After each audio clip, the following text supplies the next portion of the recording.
جو احکام مشکل عمل نظر آتے یہود ان سے کنارہ کشی اختیار کرتے یا ان کا انکار کر دیا کرتے تھے۔ فرماتے ہیں سورہ بقرہ میں اللہ تعالیٰ فَتُؤْمِنُونَ بِبَعْضِ الْكِتَابِ وَتَكْفُرُونَ بِبَعْضٍ فَمَا جَزَاءُ مَن يَفْعَلُ ذَلِكَ مِنكُمْ إِلَّا خِزْيٌ فِي الْحَيَاةِ الدُّنْيَا وَيَوْمَ الْقِيَامَةِ يُرَدُّونَ إِلَىٰ أَشَدِّ الْعَذَابِ وَمَا اللَّهُ بِغَافِلٍ عَمَّا تَعْمَلُونَ۔ کتاب یعنی تورات کے بعض احکام پر تم ایمان رکھتے ہو، اللہ تعالیٰ یہود سے مخاطب ہیں، اور بعض پر نہیں رکھتے، سو اور کیا سزا ہو ایسے شخص کی جو تم میں سے ایسی حرکت کرے، بجز رسوائی کے دنیاوی زندگانی میں اور روز قیامت کو بڑے سخت عذاب میں ڈال دیے جائیں، اور اللہ تعالیٰ بے خبر نہیں ہے تمہارے اعمال سے۔ یعنی اللہ کی کتابوں میں سے چند باتوں پر ایمان لانا اور چند باتوں پر انکار کرنا دراصل یہود کے لیے دنیاوی زندگی میں بھی رسوائی کا سبب بنے گی اور قیامت کے دن ان کو سخت عذاب ہوگا۔ اللہ کی کتابوں میں کچھ ایمان لانا اور کچھ ایمان نہ لانا، ان کا یہ رویہ جس کے سبب نتیجتاً شراب، سود، خنزیر وغیرہ کو انہوں نے حلال کر لیا۔ دوم وہ اگر ظاہری طور پر ایمان بھی لا لیں تو اللہ کے کلام کے بدلے کچھ پیسہ کمانے کی کوشش کرتے تھے۔ فرماتے اللہ تعالیٰ وَلَا تَشْتَرُوا بِآيَاتِ ثَمَنًا قَلِيلًا وَإِيَّايَ فَاتَّقُونِ، اور مت بنو تم سب میں پہلے انکار کرنے والے، اور مت لو بمقابلہ میرے احکام کے معاوضہ حقیر کو، اور خاص مجھی سے پورے طور پر ڈرو۔ اس سے پتہ چلتا ہے کہ وہ اللہ کے کلام کا انکار کرنے والوں میں اولین ہوتے تھے، اور پھر تھوڑا بہت معاوضہ لے کر دنیاوی فائدے کے لیے ان آیات کو بیچ دیتے تھے یا تبدیل کر دیتے تھے۔ کتاب کے جس حصے کو چھپانے سے عوام پر ان کا دبدبہ یا ان کی داروغہ گیری قائم رہ سکتی تھی اس کو چھپا دیا کرتے تھے، کہیں کہیں حق میں باطل کی آمیزش کر کے لوگوں تک پہنچا دے تاکہ لوگ حق سے بہک جائیں۔ اس لیے اللہ تعالیٰ حکم دیتے ہیں وَلَا تَلْبِسُوا الْحَقَّ بِالْبَاطِلِ وَتَكْتُمُوا الْحَقَّ وَأَنْتُمْ تَعْلَمُونَ، اور مخلوط مت کرو حق کو ناحق کے ساتھ، یعنی حق کو باطل کے ساتھ مت ملاؤ، اور پوشیدہ بھی مت کرو، یعنی حق کو چھپاؤ بھی نہیں، حق کو جس حالت میں کہ تم جانتے ہو، یعنی حق کو جو کا تو عوام تک پہنچاؤ جبکہ تم کو معلوم ہے کہ وہ حق ہے۔ سوما وہ کتاب کے علم کو لوگوں تک نہیں پہنچنے دیتے تھے، کتابوں کا کچھ حصہ وہ بدل دیا کرتے، کچھ چھپا دیا کرتے اور کچھ لوگوں تک پہنچا دیا کرتے تھے۔ فرماتے اللہ تعالیٰ حالانکہ ان میں سے کچھ لوگ ایسے گزرے ہیں کہ اللہ تعالیٰ کا کلام سنتے تھے اور پھر اس کو کچھ کا کچھ کر ڈالتے تھے، یعنی انفارمیشن پوری طرح سے کرپٹ کر دیتے تھے، اللہ کے کلام کو بگاڑ دیتے تھے، کنٹامنیٹ کر دیتے تھے، مول کر دیتے تھے، یہاں تک کہ اس میں اصلیت باقی نہ رہتی تھی، اور اس کو سمجھنے کے بعد ایسا کرتے اور جانتے تھے، یعنی وہ اچھی طرح جانتے تھے کہ وہ اللہ کے کلام کے ساتھ کیا کر رہے ہیں، اللہ کے کلام کو سمجھتے بھی تھے اور اپنے بدعمالیوں کو بھی وہ اچھی طرح جانتے تھے۔ فَوَيْلٌ لِّلَّذِينَ يَكْتُبُونَ الْكِتَابَ بِأَيْدِيهِمْ ثُمَّ يَقُولُونَ هَٰذَا مِنْ عِندِ اللَّهِ لِيَشْتَرُوا بِهِ ثَمَنًا قَلِيلًا فَوَيْلٌ لَّهُم مِّمَّا كَتَبَتْ أَيْدِيهِمْ وَوَيْلٌ لَّهُم مِّمَّا يَكْسِبُونَ، تو بڑی خرابی ان کی ہوگی جو لکھتے ہیں بدل سدل کر کتاب تورات کو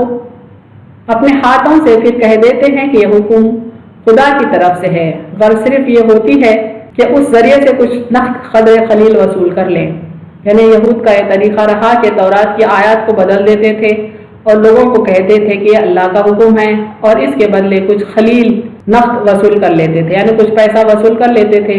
سو بڑی خرابی پیش آئے گی ان کو اس کی بدولت بھی جس کو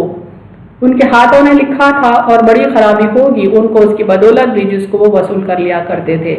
یعنی اللہ کے کلام کو بدلنے کی بھی ان کو سزا ملے گی، اور بدلنے کے بعد جو وہ پیسہ وصول کرتے تھے اس کی بھی سزا ان کو ملے گی۔ محمد صلی اللہ علیہ وسلم کے متعلق پیشن گوئیوں کو انہوں نے چھپا لیا تاکہ دنیا والوں پر ان کی فضیلت قائم رہے۔ فرماتے ہیں اللہ تعالیٰ الذین آتیناہم الکتاب یعرفونہ کما یعرفون ابناءہم وان فریقا منہم لیکتمون الحق وہم یعلمون، جن لوگوں کو ہم نے کتاب یعنی تورات و انجیل دی ہے وہ لوگ رسول اللہ صلی اللہ علیہ وسلم کو ایسا پہچانتے ہیں جس طرح اپنے بیٹوں کو پہچانتے ہیں، یعنی ان کی کتابوں میں اس قدر تفصیل دی گئی ہے آپ صلی اللہ علیہ وسلم کی کہ وہ آپ صلی اللہ علیہ وسلم کو ایسے پہچانتے تھے جیسا کہ اپنی اولاد کو پہچانتے ہیں، اور بعض ان میں سے امر واقعہ کا باوجود ہے کہ خوب جانتے ہیں مگر اخفا کرتے ہیں، یعنی حق بات جاننے کے باوجود اس کو چھپاتے تھے، حالانکہ یہ امر واقعی من جانب اللہ ثابت ہو چکا ہے۔ نتیجتاً عوام کی ایک کثیر تعداد محمد صلی اللہ علیہ وسلم کے لائے ہوئے پیغام سے دور رہ گئی۔ یہود اور عیسائیوں کے سازشوں کے سبب، خاص طور پہ یہود کی سازشوں کے سبب کثیر تعداد محمد صلی اللہ علیہ وسلم پر ایمان نہیں لائی، ان کے پیغام کو نہیں قبول کی، ان تک صحیح رہنمائی نہ پہنچ پائی۔ اللہ تعالیٰ یہود کی جہالت اور بے ایمانی بار بار بیان فرماتا ہے کہ یہ لوگ احکام خدا کو بھی جانتے بوجھتے چھپاتے ہیں، اور یہ بھی جانتے ہیں کہ ان کے چھپانے کا انجام دنیا میں ذلت اور ضلالت اور جہنم ہے آخرت میں۔ یعنی یہود جانتے ہیں کہ یہ اللہ کا کلام ہے، اس کے باوجود بھی اس کو چھپانے، اس کو بگاڑنے کا کام انجام دیتے تھے، اور اس کے نتیجے سے بھی وہ واقف تھے، اس کے انجام سے بھی وہ واقف تھے کہ ان کو دنیا میں ذلت ہے، دنیا میں گمراہی ہے ایسے کرنے پر، اور آخرت میں ان کے لیے جہنم ہے۔ اس علم کے باوجود یہ لوگ آتش جہنم میں جانے کے لیے آمادہ ہیں، جو مقام تعجب ہے۔ یعنی ساری باتیں جانتے بوجھتے اس طرح کا رویہ اختیار کرنا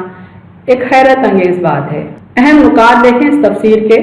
اللہ کے پیغمبروں اور کتابوں پر ایمان لا کر ہدایت پانے اور ہدایت کا راستہ دوسروں کو بتانے کے بجائے یہود کی اکثریت نے پیغمبروں کا اور اللہ کی کتابوں کا انکار کیا۔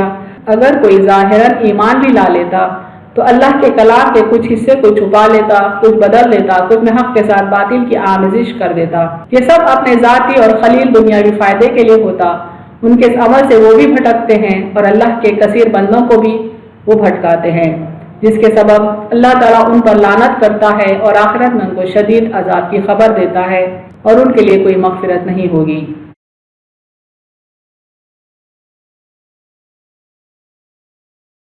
وآخر دعوانا ان الحمد للہ رب العالمین۔